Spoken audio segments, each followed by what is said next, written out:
Over 263 million people watched this weapon, and many believed it wasn't real. Some called it fake. Others said it was impossible. Because this pistol doesn't fire bullets, it fires rockets. And somehow, the hammer strikes the front of the projectile, which sounds completely wrong. But the Gyrojet was real. And it may have been one of the strangest firearm systems ever created. So, how did it actually work? This is the Gyrojet pistol. Unlike conventional firearms, it doesn't rely on expanding gases inside the chamber to propel a projectile. Instead, each round is a self-contained rocket. To begin the loading process, the safety is first engaged, locking the firing system in place. The hammer is then brought into its cocked position, preparing the mechanism for loading. With the system secured, the top cover is pulled backward, exposing the internal magazine. Rockets are inserted from the top, nose first into the magazine. Inside, they form a stacked column under spring tension. The magazine spring continuously pushes the rockets upward. Once loading is complete, the top cover slides forward, sealing the system back into place. The hammer then returns to its original position. Finally, the safety is disengaged, switching the weapon into fire mode. The topmost rocket now sits directly in front of the firing system, ready to be ignited. With a rocket loaded in the chamber, the system is ready. On the side of the frame, there's a safety mechanism. When it's engaged, a solid block slides up, positioning itself between the rocket and the firing pin. This creates a physical barrier.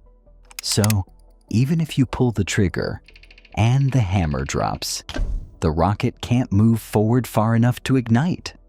But once the safety is switched off, that path clears, and now the system is live. But here's where things get strange. Pulling the trigger starts the firing sequence. The trigger bar moves rearward, transferring motion to the disconnector, and then to the sear. The sear is holding the hammer under spring tension. As pressure builds, the sear rotates downward, releasing the hammer. The hammer snaps forward, but instead of striking the back of the rocket, it hits the front, which sounds completely wrong. Because in most firearms, force is applied from behind, but here, the hammer actually pushes the rocket slightly backward. As the rocket moves backward, its base makes contact with a fixed firing pin. The firing pin doesn't move. Instead, the rocket drives into it, igniting the primer. And this is the exact moment where it stops behaving like a gun and starts behaving like a rocket. Inside the projectile, solid propellant begins to burn. High-pressure gases form rapidly and escape through angled exhaust ports at the base. These ports aren't straight, they're angled, which means they don't just push the rocket forward, they also spin it. As thrust builds, the rocket accelerates forward while rotating along its axis. This spin stabilizes the projectile in flight, eliminating the need for rifling inside the barrel. As the rocket accelerates forward, it passes directly over the hammer. That forward movement forces the hammer downward, resetting it back into position.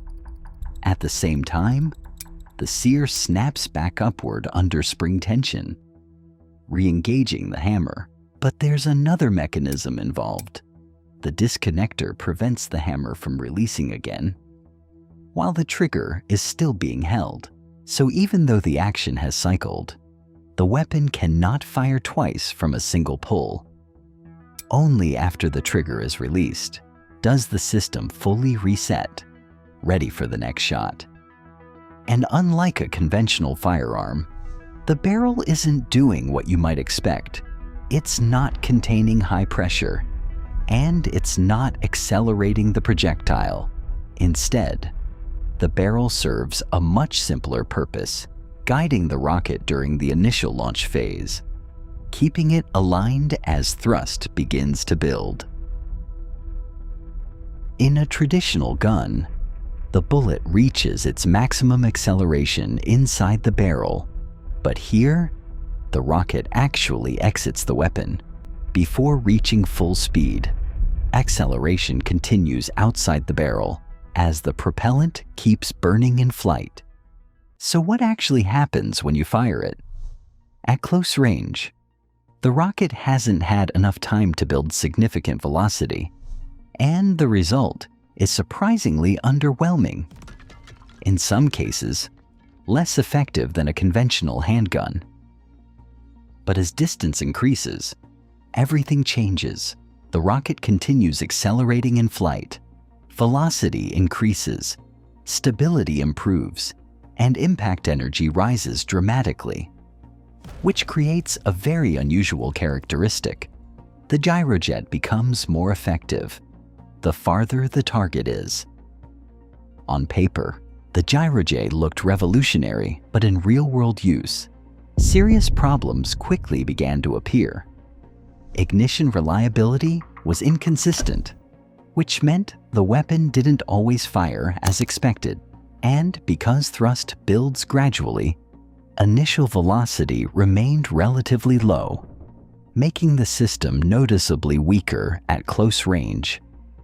The rocket projectiles themselves were also difficult and expensive to manufacture, and even small inconsistencies in propellant burn could affect accuracy and stability in flight. Ultimately, these limitations made the system impractical for widespread real-world use. The gyrojet represented a radically different approach to firearms, a system where propulsion was built directly into the projectile itself, rather than generated by the weapon. It was innovative, unconventional, and in many ways, ahead of its time. But ultimately, those same ideas introduced limitations the technology of the era simply couldn't overcome. And in the end, that's exactly what caused the system to fail. If there's another forgotten weapon you'd like to see explained, let us know in the comments.